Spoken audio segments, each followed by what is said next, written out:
अल्लाह तबारक व तआला सारे ज़माने की कसम खा करके फरमाता है इन्नल इंसान लफ़ी खुस्र,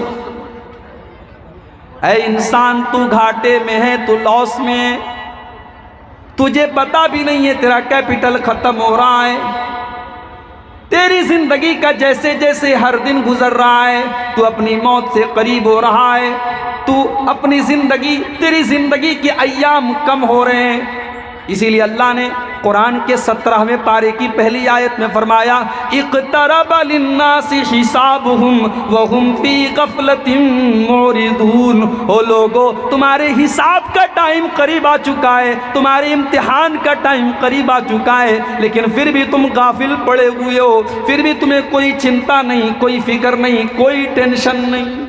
दुश्मनों से लड़ाई चल रही थी, असर का टाइम हो गया, लड़ाई कंटिन्यू हुए, लड़ाई चल रही है। मगरिब का टाइम हो गया, सूरज गुरूब हो गया और अल्लाह के प्यारे नबी की असर की नमाज कज़ा हो गई।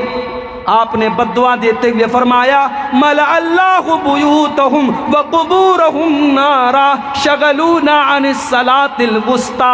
अल्लाह ताला इनके घरों को जहन्नम की आग से भर दे, इनकी वजह से हमारी असर की नमाज कज़ा हो गई। औरत ने कहा तुम्हें तीन में से कोई एक काम करना है, या तो तुम मेरे साथ ज़िना करो, या तुम इस बच्चे को कत्ल कर दो, या तुम शराब का एक प्याला पी लो।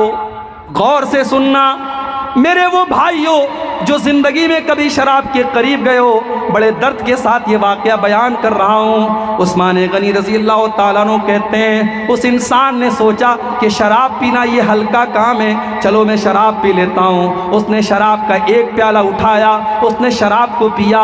शराब पीने के बाद उसको और तलब महसूस हुई, उसने कहा एक और प्याला पिलाओ। उसने एक और प्याला पिया, यहाँ तक कि शराब को ख़त्म कर दिया। और जब नशे में हो गया उसने उस औरत के साथ ज़िना भी किया और उस बच्चे को कत्ल भी कर दिया। वमिन सय्यिआति अमालिना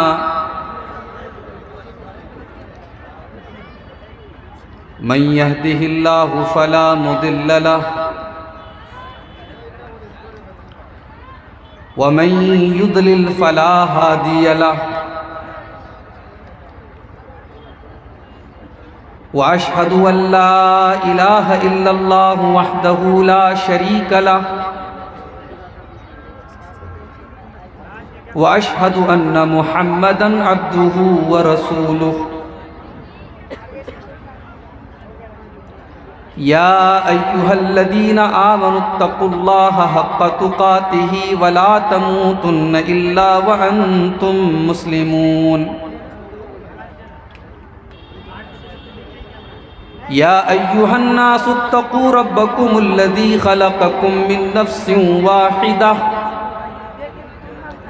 व ख़लक़ मिन्हा ज़ौजहा व बत्थ मिन्हुमा रिजालन कसीरन व निसाअ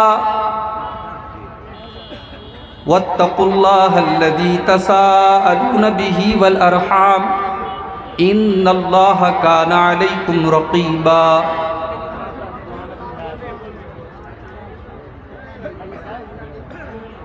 या अय्युहल्लज़ीना आमनुत्तक़ुल्लाहा व क़ूलू क़ौलन सदीदा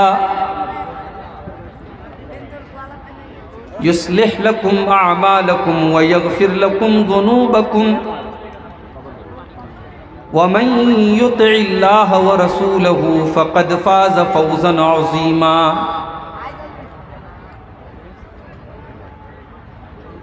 अम्मा बादु फ़इन्न ख़ैरल हदीथ किताबुल्लाह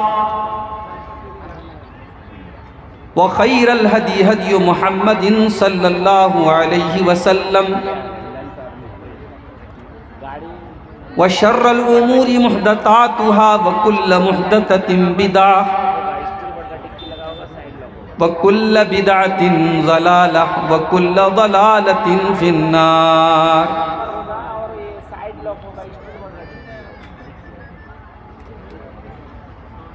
अऊज़ु बिल्लाहि मिनश शैतानिर रजीम। बिस्मिल्लाहिर रहमानिर रहीम।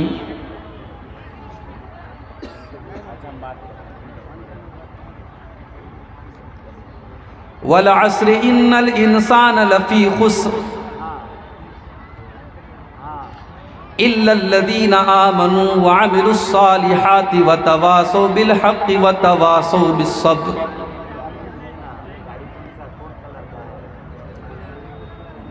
सदर मोहतरम, स्टेज के ऊपर मौजूद मोहतरम उलमाए किराम, मोहतरम बुजुर्गों, नौजवान साथियों, पर्दा नशीन माँ और बहनों, प्यारे बच्चों, अब मुझे आपके सामने कुछ गुफ्तगू करने का हुक्म दिया गया है।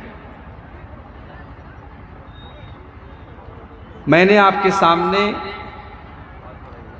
कुरान मजीद की सबसे छोटी सूरतों में से एक सूरत, जो हम सबको, ज़्यादातर लोगों को याद भी होगी, जिसे हम अक्सर नमाज में पढ़ते भी रहते हैं, मैंने वो सूरत आपके सामने पढ़ी है। मैं चाहता हूं कि पहले इस सूरत को हम थोड़ा समझ लें, फिर हम अपनी बात को आगे बढ़ाएं। ये कुरान की सूरत इतनी इंपॉर्टेंट है, इतनी महत्वपूर्ण है, इतनी अहम है कि सहाबे किराम जब एक दूसरे से मुलाकात करते थे, मिलते थे, तो अस्सलामु अलैकुम व रहमतुल्लाह कहने के बाद हाल चाल बाद में लेते थे, खैरियत बाद में पूछते थे, पहले एक दूसरे को सूरे वल अस्र की तिलावत करके सुनाते थे। सवाल ये पैदा होता है कि इस सूरत के अंदर ऐसा कौन सा सबक है जिसे बार बार रिमाइंड किया जा रहा है, बार बार याद किया जा रहा है, और सहाबा एक दूसरे से मुलाकात के वक्त इसको दोहरा रहे। बिस्मिल्लाहिर्रहमानिर्रहीम वल अस्र इन्नल इंसाना लफी खुस्र। कसम है ज़माने की,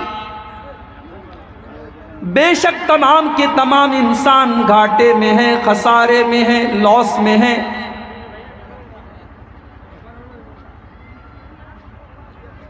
इंसान का पैदा करने वाला कह रहा है कि इंसान लॉस में है। किसी ने लिखा है कि सूरे अस्र का मतलब मैंने मार्केट में एक बर्फ बेचने वाले को देख करके समझा। एक बर्फ बेचने वाला बर्फ बेच रहा था, सुबह से दोपहर हो गई, कस्टमर नहीं आ रहे, वो रोने लगा और कहने लगा कि लोगों मेरा बर्फ खरीद लो, इसके पहले कि मेरा कैपिटल खत्म हो जाए, मेरी पूंजी खत्म हो जाए, मेरा सरमाया खत्म हो जाए, मेरा बर्फ खरीद लो। अल्लाह तबारक व तआला सारे ज़माने की कसम खा करके फरमाता है, इन्नल इंसाना लफी खुस्र। ऐ इंसान, तू घाटे में है, तू लॉस में है, तुझे पता भी नहीं है तेरा कैपिटल खत्म हो रहा है। तेरी जिंदगी का जैसे जैसे हर दिन गुजर रहा है, तू अपनी मौत से करीब हो रहा है, तू अपनी जिंदगी, तेरी जिंदगी के अय्याम कम हो रहे हैं। तू बर्थडे मना रहा है, तू नया साल मना रहा है, तू शादी की सालगिरह मना रहा है, तू इस बात पर खुश है तू 25 साल का हो गया, तू 27 साल का हो गया, तू अपनी शादी की 20वीं सालगिरह मना रहा है। इन्नल इंसान लफी खुस्र। ऐ इंसान, तू कितना बड़ा नादान है, तू कितना बड़ा बेवकूफ़ है। जैसे जैसे तेरी जिंदगी गुजरती चली जा रही है, तू अपनी मौत से करीब होता चला जा रहा है, तेरा कैपिटल खत्म होता चला जा रहा है।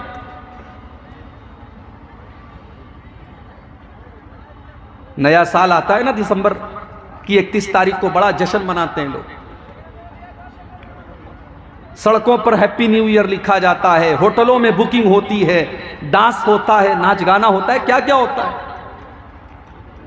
किसी ने बड़ा अच्छा शेर कहा है, एक और ईंट गिर गई दीवारे हयात से, एक और ईंट गिर गई दीवारे हयात से, नादा ये कह रहे हैं नया साल मुबारक। नया साल के का आना, हम ये समझते हैं कि हम तो बहुत खुश हैं कि 2023 आने वाला है, 22 खत्म हो जाएगा, लेकिन इंसान ये नहीं सोचता है कि उसकी जिंदगी की दीवार में से एक ईंट और गिर गई, उसकी उम्र और कम हो गई, वो अपने मालिक के और करीब हो गया।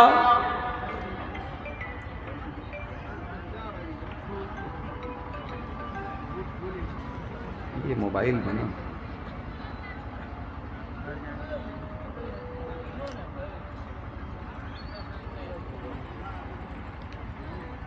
एक स्कूल में बच्चा पढ़ता है, मदरसे में बच्चा पढ़ता है, साल भर वो मेहनत करे या ना करे, लेकिन जब एग्जाम का टाइम आता है तो बड़े से बड़े गधे किस्म के और घामड़ किस्म के बच्चे भी जो होते हैं वो मेहनत करते हैं, क्योंकि उनको ये डर होता है कि अगर मैंने मेहनत नहीं की और मैंने एग्जाम में, इम्तिहान में मैं पास नहीं हुआ तो मेरा साल बर्बाद हो जाए।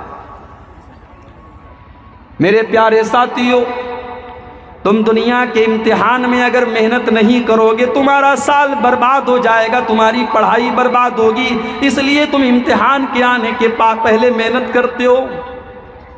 गौर करो कि एक इम्तिहान ऐसा भी है जो हम सबको देना है, और वो इम्तिहान कब देना है? वो कब्र में जा करके देना है, वो अल्लाह ताला के यहाँ जा करके देना है। और वो इम्तिहान कब होगा किसी को नहीं मालूम, इसलिए कि मौत का फरिश्ता तो कभी भी आ सकता है।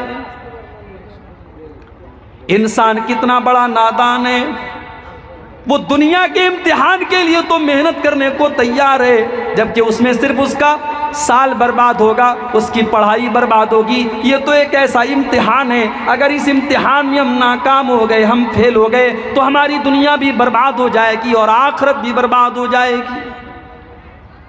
इसीलिए अल्लाह ने कुरान के 17वें पारे की पहली आयत में फरमाया, इक़्तरब लिन्नासि हिसाबुहुम व हुम फी गफ़लतिन मुरिदून। ओ लोगो, तुम्हारे हिसाब का टाइम करीब आ चुका है, तुम्हारे इम्तिहान का टाइम करीब आ चुका है, लेकिन फिर भी तुम गाफिल पड़े हुए हो, फिर भी तुम्हें कोई चिंता नहीं, कोई फिक्र नहीं, कोई टेंशन नहीं।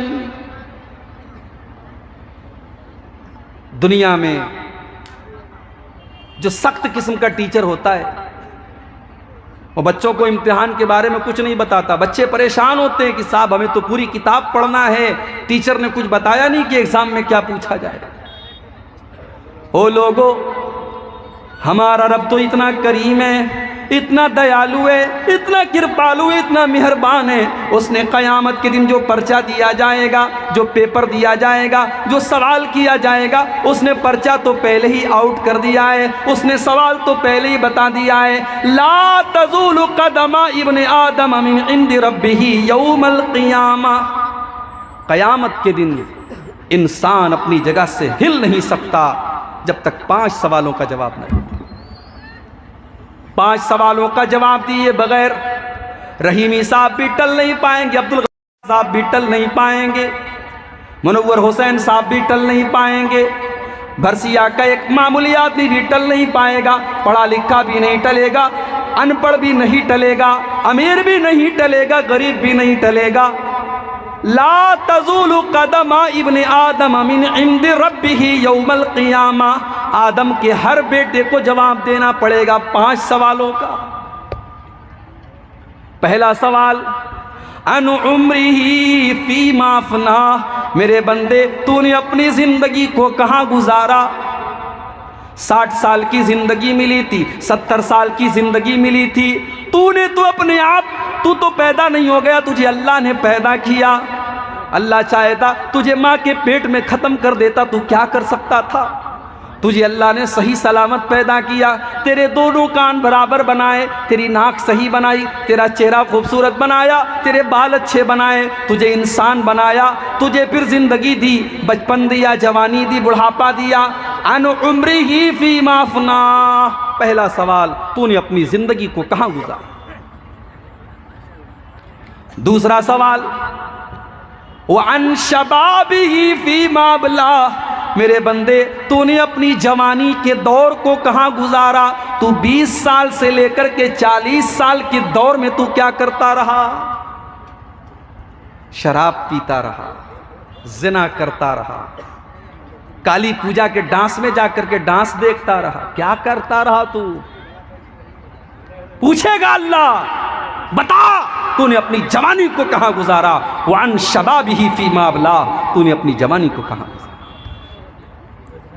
बड़े पक्के अहले हदीस हैं, क्या मजाल के नमाज में सीने पर हाथ न बांधे, क्या मजाल की आमीन की आवाज थोड़ी आहिस्ता से आ जाए, क्या मजाल की नमाज की कोई सुन्नत छूट जाए।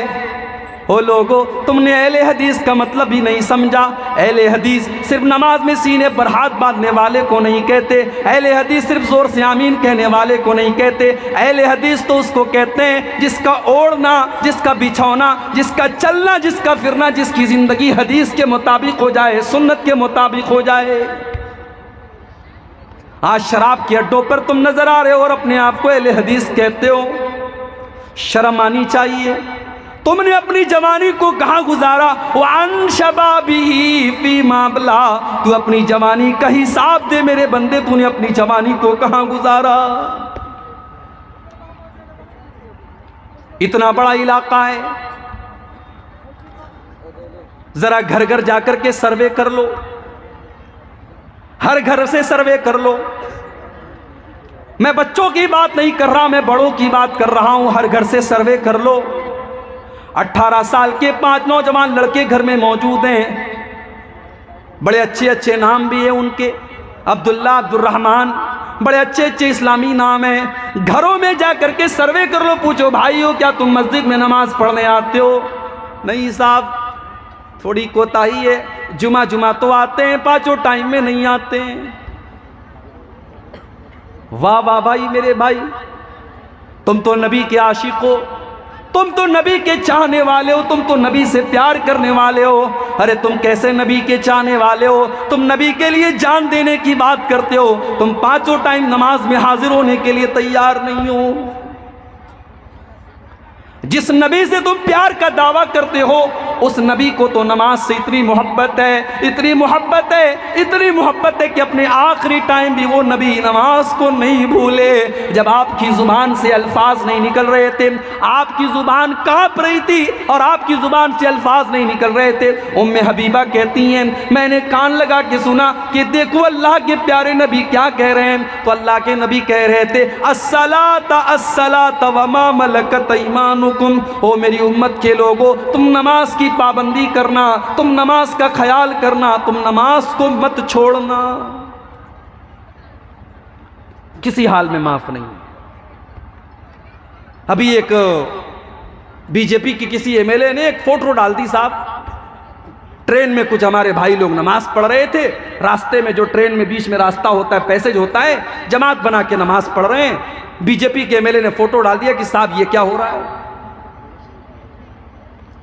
लोग रास्ते जाम करके अपने अपने मजहब के काम करें तो कोई हरज की बात नहीं है। मुसलमान अगर नमाज पढ़ दे तो बहुत बड़ी तकलीफ की बात होगी, उसको ट्विटर पे डाल दिया गया, उसको सोशल मीडिया पे डाल दिया गया। मगर हां, यहां थोड़ी सी गलती हमारी भी है। कोई जरूरी नहीं है कि आप ट्रेन में भी जमात बना के नमाज पढ़ें। आप ट्रेन पर अपनी सीट पर बैठे हैं, ला युकल्लिफुल्लाहु नफ्सन इल्ला वुसअहा, अल्लाह किसी पर उसकी ताकत से ज्यादा बोझ नहीं डालता। आप अपनी सीट पर बैठिए, और अगर आप खड़े होकर के नहीं पढ़ सकते, आप बैठ करके नमाज पढ़िए, कोई मसले की बात नहीं। अब वहां रास्ते में पैसेज में आप जमात बना के नमाज पढ़ेंगे तो जाहिर है इस्लाम तो वो दीन है जो रास्ते में किसी को तकलीफ देने की इजाजत नहीं देता। वो काम गलत है, मगर इंटेंशन उस बीजेपी के एमएलए ने जब उसको फेसबुक के ऊपर या ट्विटर के ऊपर डाला तो उसका इंटेंशन गलत था। उस इंटेंशन पर मैं तनकीद कर रहा हूं, लेकिन वहां थोड़ी सी गलती हमारी भी थी। हमें और आपको नमाज तो बहरहाल ट्रेन में हो और हम सफर में हो तब भी हमको पढ़ना है। बनारस से 700 किलोमीटर दूर में कटिहार आया, स्टेट बदल गया, मोबाइल रोमिंग में आ गया, उर्दू से बंगला जुबान के बेल्ट में आ गया, लैंग्वेज बदल गई, इलाका बदल गया, स्टेट बदल गया, लेकिन नमाज नहीं बदली।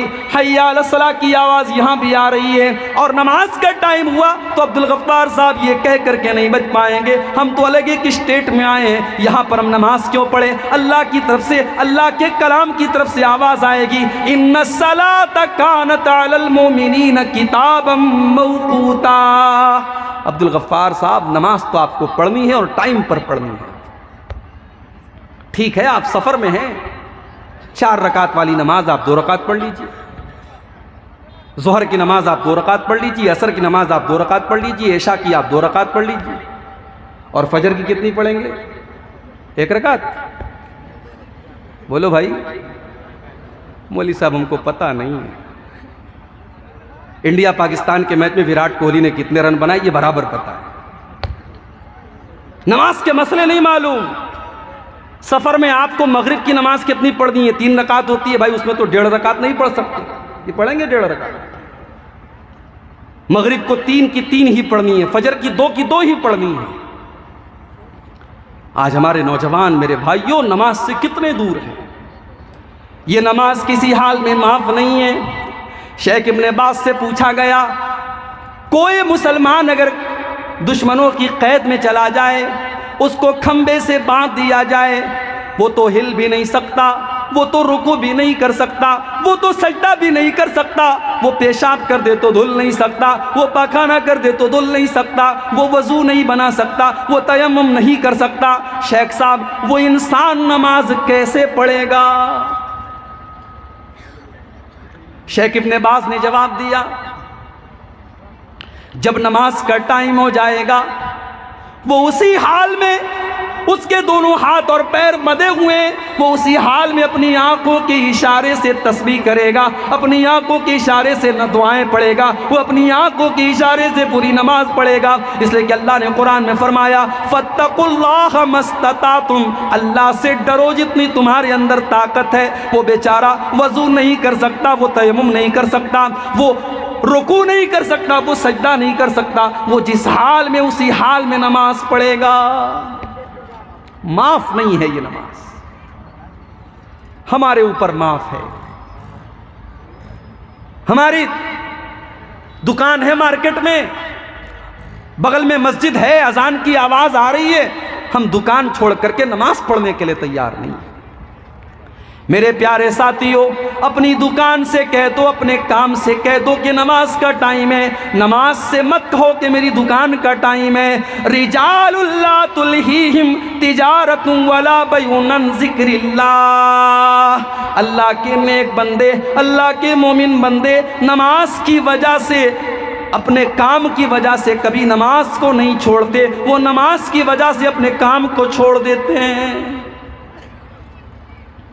अल्लाह के प्यारे नबी कभी बद्दुआ नहीं करते थे, आपने दुश्मनों के लिए भी बद्दुआ नहीं की, मगर जब आपकी जिंदगी में एक मर्तबा ऐसा हुआ कि आपकी असर की नमाज कज़ा हो गई।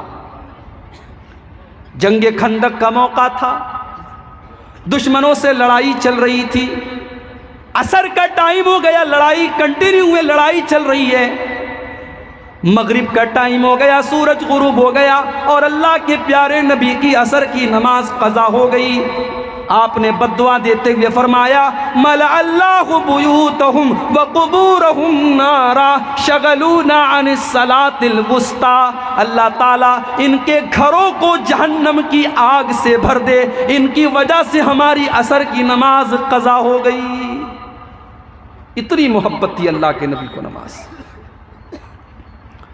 सोमवार के दिन आपका इंतकाल हुआ, आखिरी नमाज आपने फजर की देखी। फजर की नमाज का टाइम है, अबू बकर सिद्दीक नमाज पढ़ा रहे हैं, सहाबा पीछे नमाज पढ़ रहे हैं।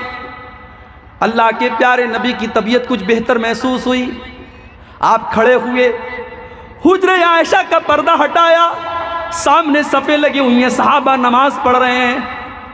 नबी अकरम ने अपने सहाबा को नमाज पढ़ते हुए देखा, आपके चेहरे पर मुस्कुराहट आ गई, आप हंसने लगे, मुस्कुराने लगे, आपके दिल को सुकून पहुंचा। मेरी उम्मत मेरे बाद भी नमाज पढ़ेगी, मेरी उम्मत के लोग मेरे बाद भी नमाज को कायम रखेंगे, मेरे मिशन को कायम रखेंगे, मेरे काम को जारी रखेंगे, नमाज बंद नहीं होगी। आपके चेहरे पर मुस्कुराहट फैल गई। सहाबे किराम नमाज पढ़ रहे हैं। अच्छा, जिसको जिससे मोहब्बत होती है ना, उसकी मौजूदगी का एहसास वो कर लेता है। सहाबा ने नमाज की हालत में महसूस कर लिया कि अल्लाह के नबी अपने हुजरे के दरवाजे तक आए। सहाबा कहते हैं कि हमें डर महसूस हुआ कि कहीं हमारी नमाज ना खराब हो जाए। अबू बकर सिद्दीक को भी महसूस हो गया, वो पीछे हटने लगे। अल्लाह के प्यारे नबी ने इशारा किया कि नमाज को कंटिन्यू रखो और आपने दोबारा पर्दा गिरा दिया। सहाबा कहते हैं ये आखिरी दीदार था जो हमने अल्लाह के प्यारे नबी सल्लल्लाहु अलैहि वसल्लम का किया था। इतनी मोहब्बत थी मेरे भाइयों नमाज। हमारा नौजवान नमाज नहीं पढ़ता, नमाज पढ़ेगा कैसे? ये दारू पीता है, नमाज कहां से पढ़ेगा? ये जुआ खेलता है, नमाज कहां से पढ़ेगा? शराब के और जितने नुकसान है वो सब तो एक तरफ है, जो शराबी होगा वो नमाजी नहीं बन सकता और जो नमाजी बनेगा वो शराबी नहीं बन सकता। इसीलिए अल्लाह कुरान में कहता है इन्नमा युरीदुश्शैतानु अन युक़िया बैनकुमुल अदावता वल बग़दाअ फिल खम्रि वल मैसिरि व यसुद्दकुम अन ज़िक्रिल्लाहि व अनिस सलाह। मेरे बंदो, शैतान तो यही चाहता है तुम शराब के आदी बन जाओ, तुम जुआरी बन जाओ। जब तुम शराबी और जुआरी बन जाओगे तो आपस में तुम लड़ाई करोगे और नमाज से तुम दूर हो जाओगे। अरे हम तो मोहम्मद रसूलुल्लाह के उम्मती। ये काम नीतीश कुमार का नहीं था कि शराब पर पाबंदी लगाए, ये काम तो मुसलमान का था। मुसलमानों के गांव में बड़े बड़े बोर्ड लगे होने चाहिए थे कि ये हमारा गांव है, यहां शराब का अड्डा नहीं खुलेगा। शराब बंदी ये बिहार गवर्नमेंट का काम नहीं था, ये मुसलमान का काम था मेरे भाई। ये हमारे मजहब की तालीम है, ये हमारे धर्म की तालीम है कि हमें शराब को हाथ नहीं लगाना। उस्मान गनी कहते थे इज्तनिबुल खमरा, ओ लोगो शराब से बचो, फ़इन्नहा उम्मुल खबाइस, इसलिए कि शराब बहुत सारी बुराइयों की जड़ है, बहुत सारी बुराइयों की जड़ है। उस्मान गनी बयान करते हैं पहले के दौर में एक आदमी था, बहुत अल्लाह वाला था, बहुत नेक था, बहुत मुत्तकी था, बहुत परहेजगार था। उस दौर की एक फाहिशा औरत ने, एक बदचलन औरत ने उसको अपने जाल में फंसाने की कोशिश की। उसने अपनी एक लौंडी को भेजा। लौंडी आई, हजरत चलिए हमारी मालकिन ने आपको बुलाया है। क्या बात है, क्या काम है? वो कुछ गवाही देना है, बड़ा बहुत इंपॉर्टेंट काम है, बड़ा अहम काम है, आपको गवाही देना है, चलिए आप। हजरत बेचारे सीधे साधे थे, चल दिए। अब जब हजरत पहुंचे उस औरत के घर में तो हदीस के अल्फाज हैं, लौंडी जब अंदर गई दरवाजा बंद, और अंदर गई दूसरा दरवाजा बंद, और अंदर गई तीसरा दरवाजा बंद, 7 दरवाजों के अंदर लेके गई। लास्ट में कमरा था, कमरे में वही बदचलन औरत थी, खूबसूरत औरत थी, और एक छोटा सा बच्चा था जिसके बगल में, जिसके बाजू में चाकू रखा हुआ था, और एक शराब का जाम था, शराब की बोतल थी और गिलास रखा हुआ। औरत ने कहा तुम्हें 3 में से कोई एक काम करना है, या तो तुम मेरे साथ जिना करो, या तुम इस बच्चे को कत्ल कर दो, या तुम शराब का एक प्याला पी लो।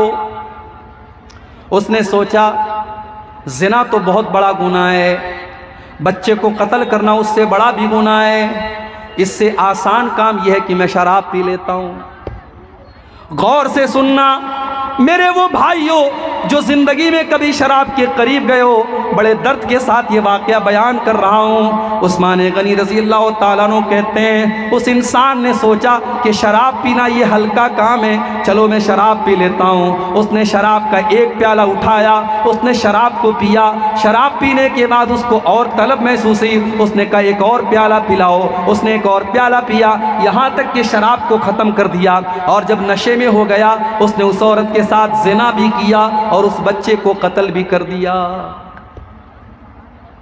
उस्मान गनी कहते हो लोगों, शराब की लत और ईमान एक दिल में इकट्ठा नहीं रह सकते। अगर शराब की लत लग जाए तो ईमान निकल जाता है, और ईमान है तो शराब की लत निकल जाती है।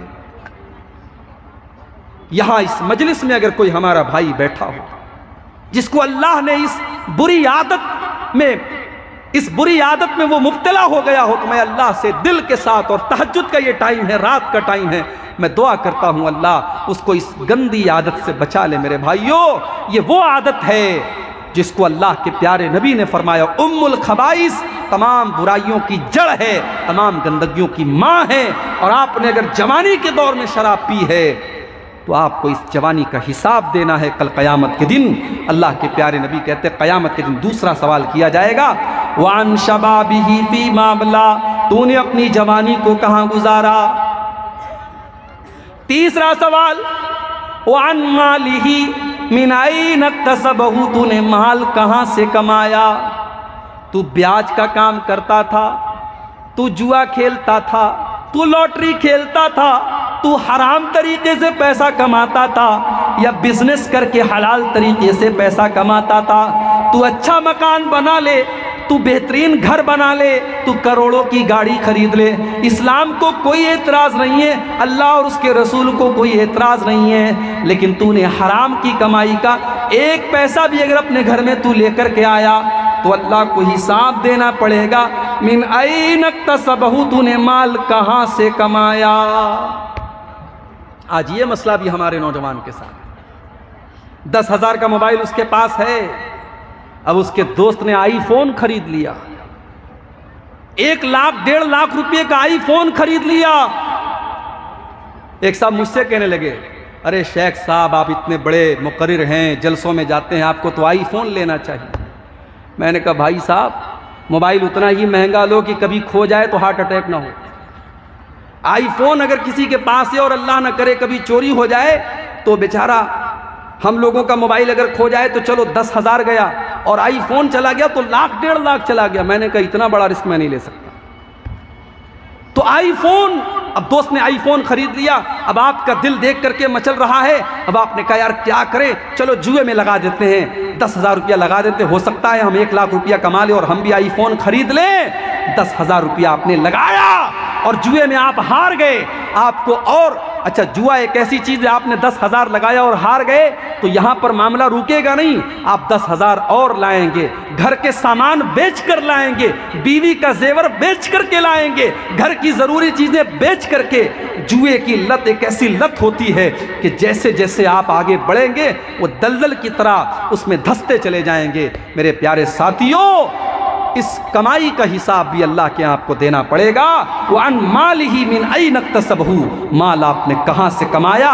और चौथा सवाल, वफ़ीमा अनफ़क़हू, माल आपने कहाँ खर्च किया।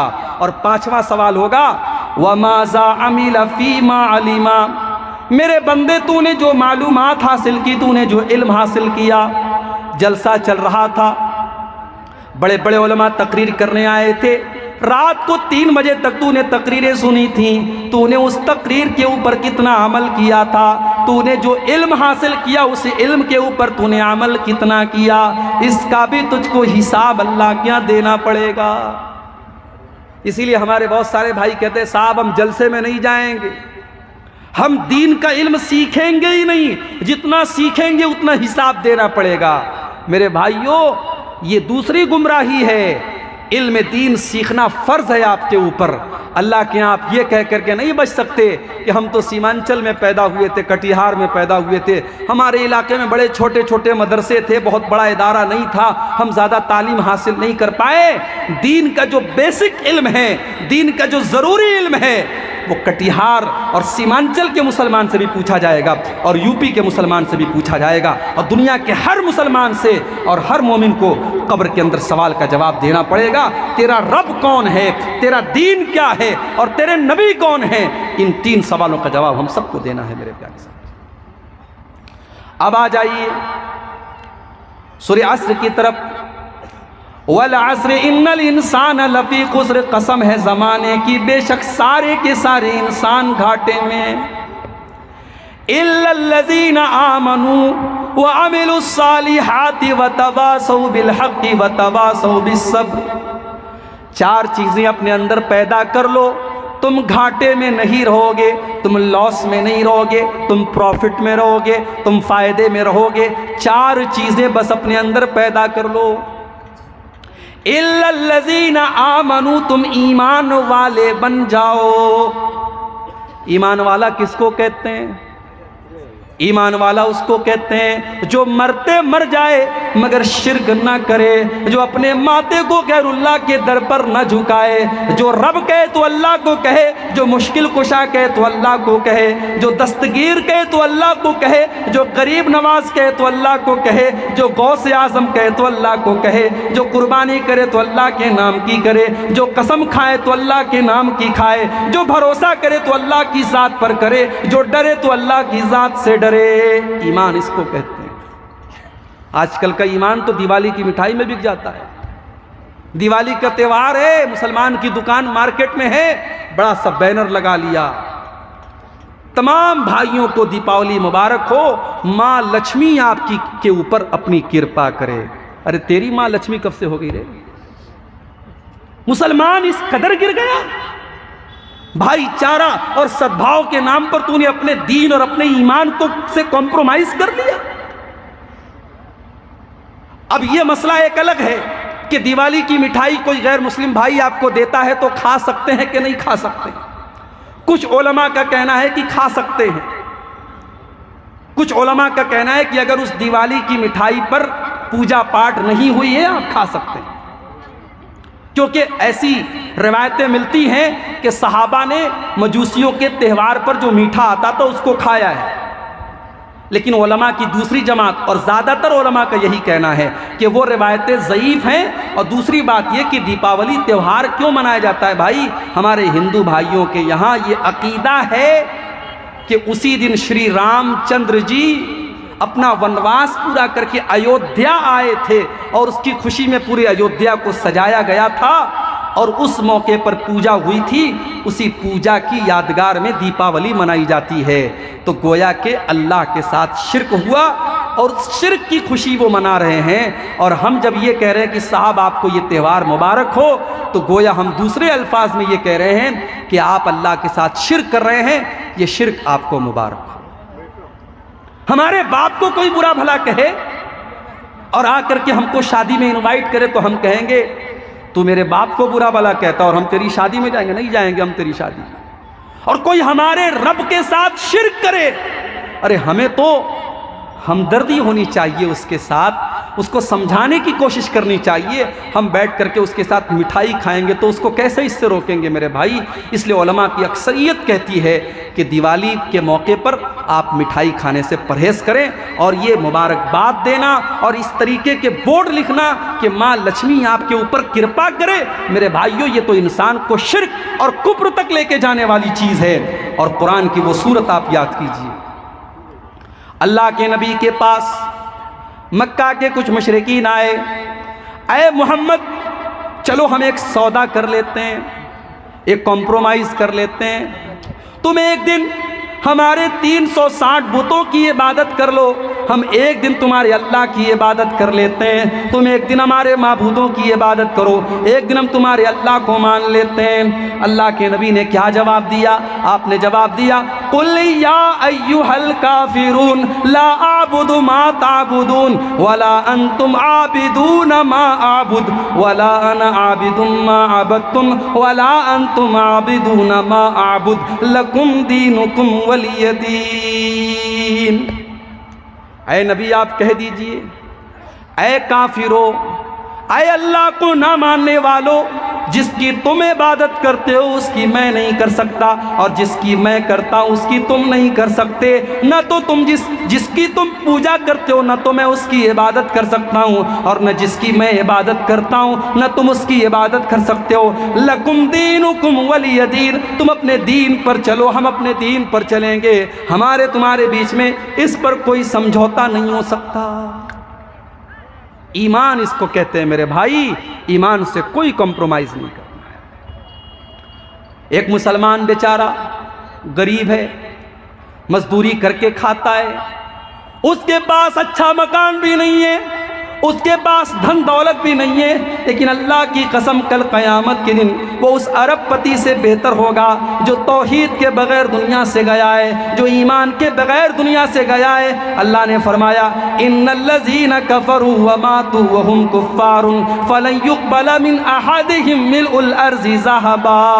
हो लोगो जो बगैर तौहीद के दुनिया से चले गए, जो कुफ्र की हालत में दुनिया से चले गए, वो ज़मीन भर के सोना भी अल्लाह की बारगाह में लेके आएंगे तो ज़मीन भर के सोना भी कबूल नहीं किया जाएगा, क्योंकि तेरे पास ईमान की दौलत नहीं है, तौहीद की दौलत नहीं है। इल्लल्लज़ीना आमनू, वो लोग बच जाएंगे जो ईमान वाले। और ये ईमान की दौलत इतनी बड़ी दौलत है कि मरते दम तक इस दौलत को संभाल के रखना है। फला तमूतुन्ना इल्ला व अंतुम मुस्लिमून, तुम्हें मौत ना आए मगर इस्लाम की हालत में। सारी जिंदगी इंसान अगर तौहीद पर है और मरने के टाइम अगर उसका खात्मा शिर्क पर हो गया या कुफ्र पर हो गया तो उसका बेड़ा गर्क हो जाएगा, वो बर्बाद हो जाएगा मेरे भाइयों। इसलिए अल्लाह ने कहा वला तमूतुन्ना इल्ला व अंतुम मुस्लिमून, तुम्हें मौत ना आए मगर इस्लाम की हालत में, तुम्हें मरते दम तक अपनी तौहीद की हिफाजत कर। बच्चे को नजर लग गई, औरतों ने काजल का टीका लगा दिया,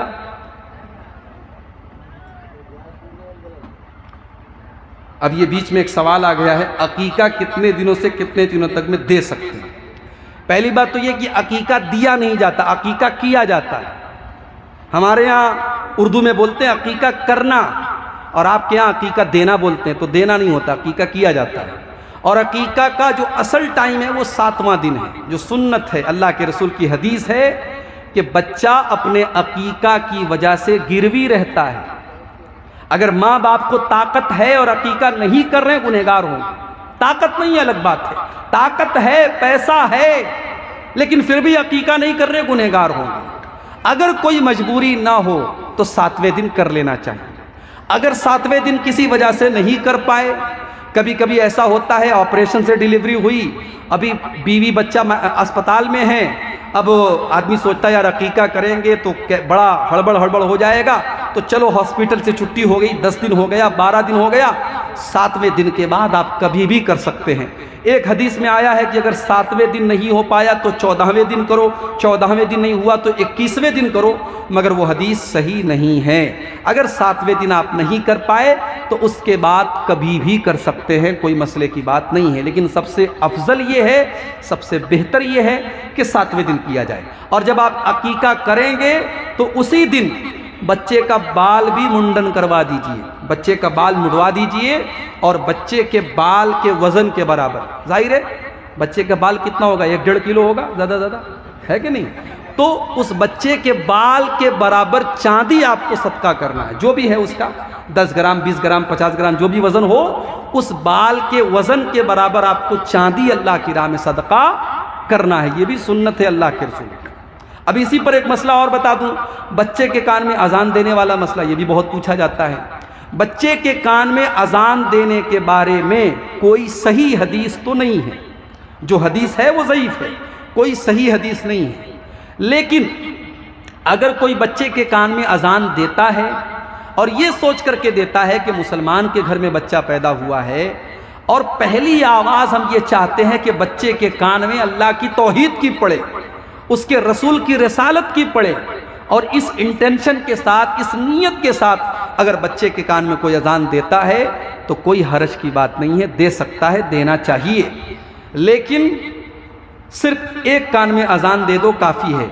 एक कान में अजान देना और दूसरे कान में इकामत देना ये गलत है, ये किसी सही हदीस से साबित नहीं है। और बहुत सारे लोग ये समझते हैं कि बच्चे के कान में अजान देना ज़रूरी है, और यहाँ तक बहुत सारे लोग समझते हैं कि मरने के टाइम जो जनाजे की नमाज पढ़ी जाती है, उस जनाजे की नमाज का ताल्लुक बच्चे के कान की अजान के साथ है। तो ये गलत बात है, इसका कोई प्रूफ नहीं है, कोई सबूत नहीं है। जनाजे की नमाज का मसला अलग है और बच्चे के कान में अजान का मसला अलग है।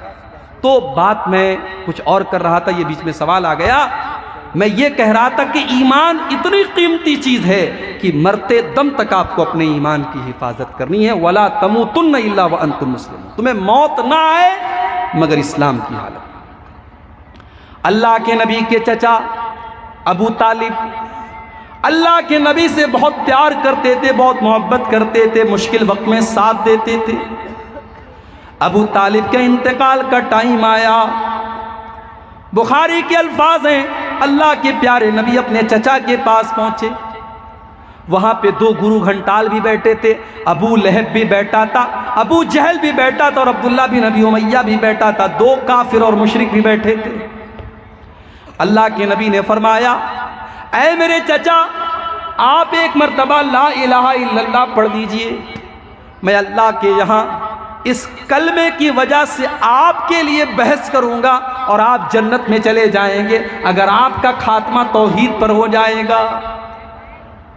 अल्लाह के नबी तो ये कह रहे थे, और वो जो दोनों गुरु घंटाल बैठे थे वो क्या कह रहे थे?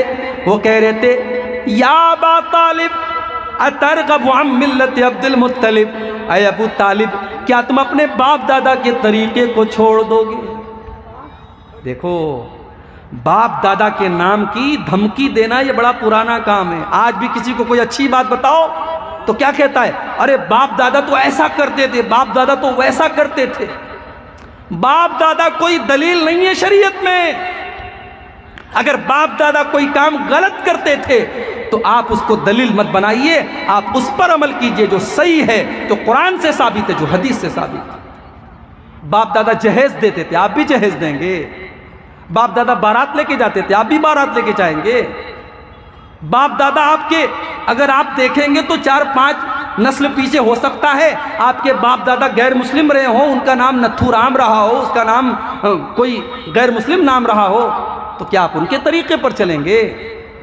अबू तालिब के सामने अबू जहल ने और अब्दुल्ला बिन उमैया ने कहा, ऐ अबू तालिब, सोच समझ करके फैसला करना, क्या तुम अपने बाप दादा के तरीके को छोड़ दोगे? बुखारी के अल्फाज हैं, अबू तालिब की जुबान से जो आखिरी जुमला निकला वो क्या निकला? अला मिल्लत अब्दुल मुत्तलिब, मैं अपने बाप के तरीके पर दुनिया से जा रहा हूँ। अबू तालिब ने कलमा नहीं पढ़ा, अबू तालिब ईमान नहीं लाए। अल्लाह के नबी फरमाते हैं, जब मेरे चचा का इंतकाल हो गया मैंने अल्लाह से दुआ की कि अल्लाह तू मेरे चचा को माफ़ कर दे। अल्लाह ने फरमाया, ऐ मेरे नबी, हम तेरे चचा को माफ़ नहीं कर सकते क्योंकि वो ईमान के ऊपर दुनिया से नहीं गए।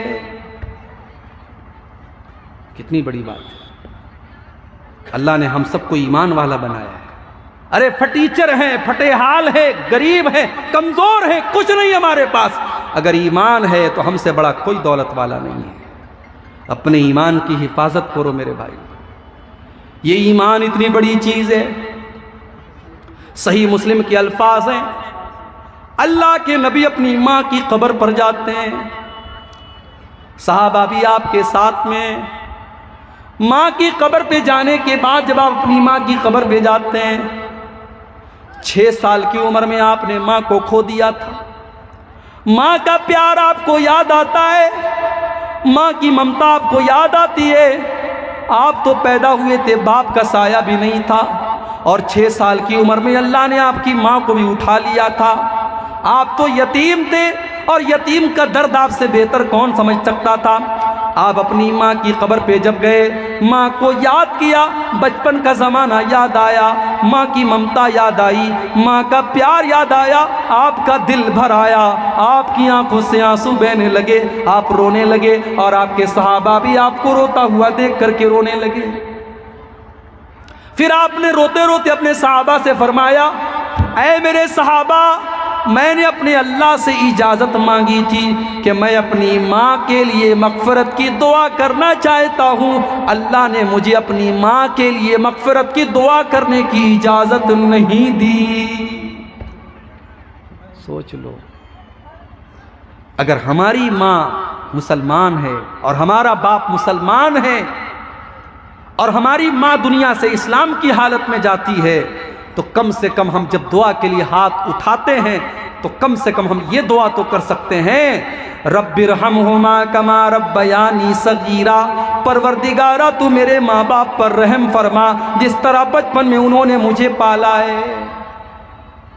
बड़ी कुर्बानियां देते हैं मेरे भाइयों माँ बाप, बड़ी कुर्बानियां देते हैं, बड़ी तकलीफें उठाते हैं। उन तकलीफों को जब आप बाप बनेंगे, जब आप माँ बनेंगी, तब आपको एहसास होगा। इसलिए माँ बाप का दिल मत दुखाना, अपना नुकसान कर लो, अपना घाटा सह लो, मगर माँ बाप का दिल मत दुखाओ।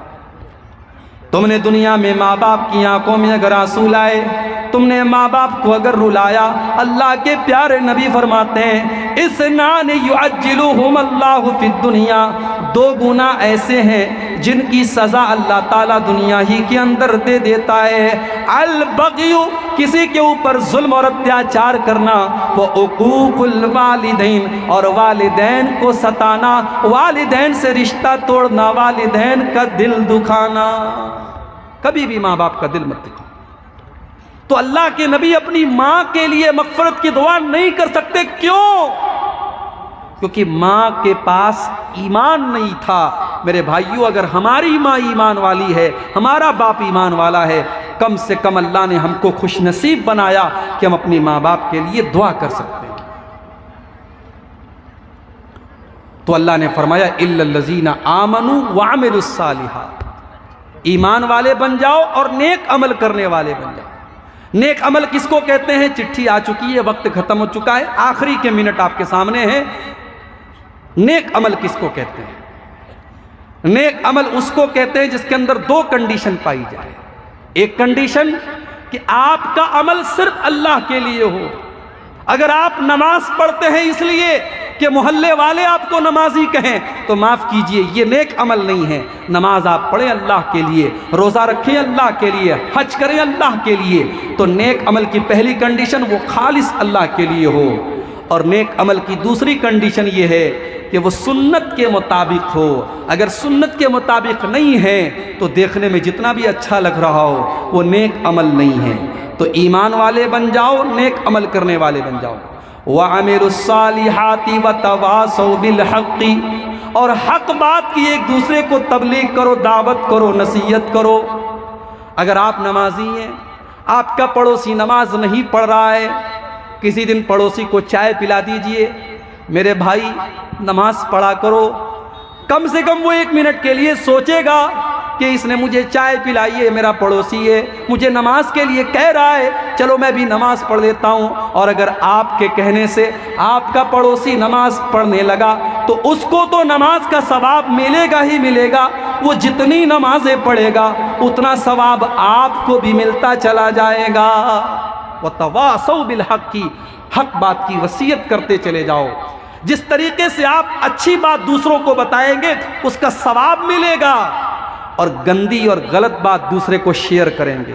कोई गंदा फोटो आया, आपने शेयर कर दिया, दूसरे को फॉरवर्ड कर दिया, कोई गलत बात दूसरे को बता दी, तो जितनी गलत बात आप फैलाएंगे और लोग उसको सुनेंगे और देखेंगे, उतना गुनाह भी आपके नामे आमाल में लिखा जाएगा।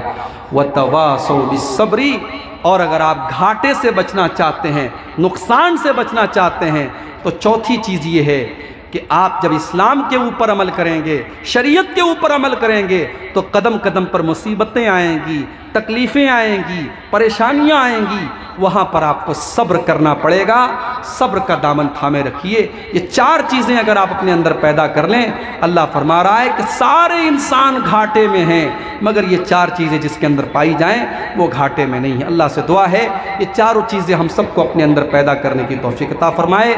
रब्बुल आलमीन हम सबको गुनाहों से बचने की तौफीक दे, हम सबको नेक अमल करने की तौफीक दे, जब तक दुनिया में ज़िंदा रखे, इस्लाम पर ज़िंदा रखे, और हम सब का खात्मा ईमान पर हो। आमीन। व आखिर दावाना अनिल हम्दुलिल्लाहि रब्बिल आलमीन। वस्सलामु अलैकुम व रहमतुल्लाह।